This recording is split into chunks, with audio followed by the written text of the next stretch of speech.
hindi makagalaw dahil sa nasilo ang isa nitong paa. Sa ngayon, 10 taong gulang na siya.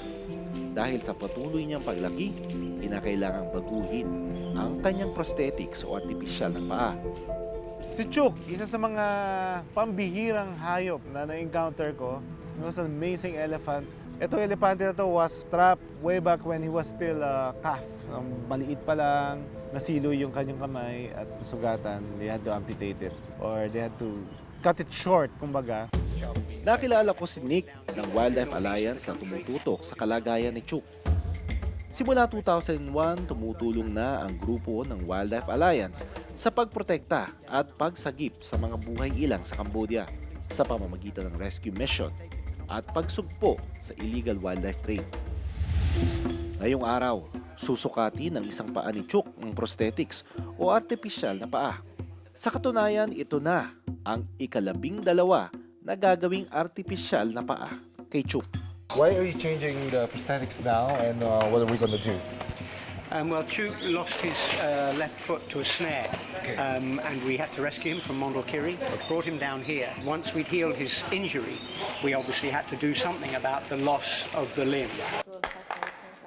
Sa tulong ng Cambodian Society of Prosthetics and Orthotics o CSPO, isang eskwelahan na gumagawa ng artipisyal na paa sa Cambodia, sinimulan nilang gawan ng artipisyal na paa si Chuk noong 2008. First time we went to fit Chuk, we weren't too sure what to expect, having never done this before. But it was amazing the way Chuk took to the prosthesis right away. And then he started walking, and it was so obvious that he was going to do well with it. Si Chuk ang kauna-unahang ginawa ng prosthetics ng CSPO.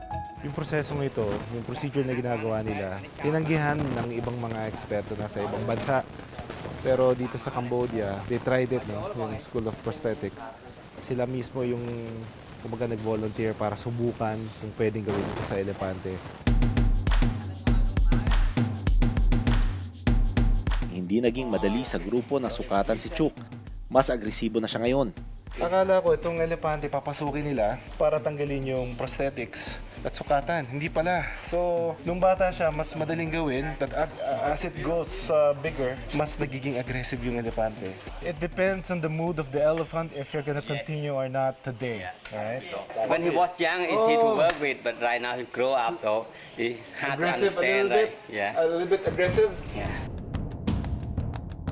So, yung ginagawa niya ngayon, pinapasunod niya. Siya yung trainer, no? Kung sumusunod yung elepante sa mga pinapagawa niya ngayon, meron siyang reward, ibig sabihin tuloy yung procedure na gagawin natin. Otherwise, risk it.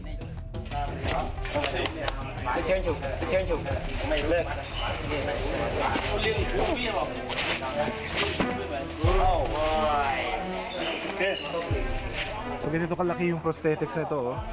Ang bigat. So, this is practically a rubber shoes.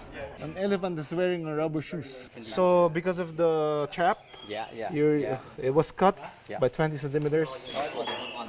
Dilagyan niya ng buhangin doon. So itong sako na to may lamang buhangin sa loob para hindi mangalay yung elepante, nakapatong lang siya.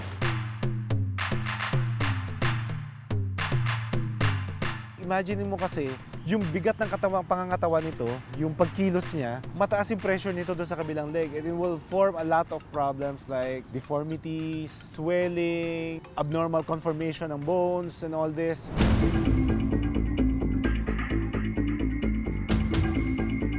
Ginagawa natin to, inoobserbahan natin, hopefully in the future, that we can learn something, no? Kung magkaroon tayo ng problema sa mga hayop natin sa Pilipinas, o magkaroon tayo at maka-encounter tayo ng ganitong kaso, more or less makita natin kung ano yung procedures and proseso na ginagawa nila para tugunan yung mga ganitong klaseng problema. Not a good car, but acceptable, right? We can use it. Binalik na yung prosthesis na ginawa sa kanya before dahil ang according sa kanila, kapag hindi daw niya suot yung prosthetics na ginawa sa kanya, nag-iiba yung mood niya, nagagalit. So that's when you know na mas masaya siya kung meron siyang prosthetics and the prosthetic is working. Napaka-importante ng ginawa nitong mga volunteers from the College of Orthotics and Prosthetics. They surely have changed the life of one very young elephant.